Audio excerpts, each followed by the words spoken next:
Terjadi kecelakaan di desa Peninjauan. Kereta angkutan yang membawa bubur kertas beku milik PT Tel Anjlok, keluar dari jalur, di Implasemen Stasiun Ka Peninjauan Kabupaten Ogan Komering Ulu Propinsi Sumatera Selatan. Jumat, tanggal 12 November tahun 2021, pukul 17.35 waktu Indonesia Barat menurut informasi kereta barang 3991A dengan 22 rangkaian dengan lokomotif CC2041103 ini dimasinisi oleh Devran Kispawansayah dengan asisten masinis Agus Triyanto.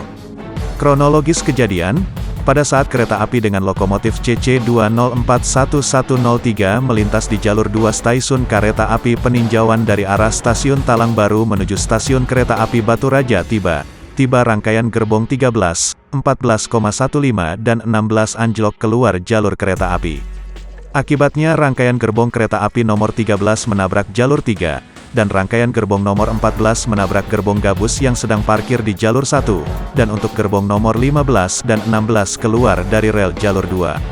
Tidak ada korban jiwa dalam musibah ini, namun jalur perlintasan kereta api baik dari Lampung maupun menuju ke Prabu Mulih menjadi terganggu dikarenakan ketiga jalur perlintasan mengalami rusak dan terhalang oleh rangkaian gerbong yang anjlok.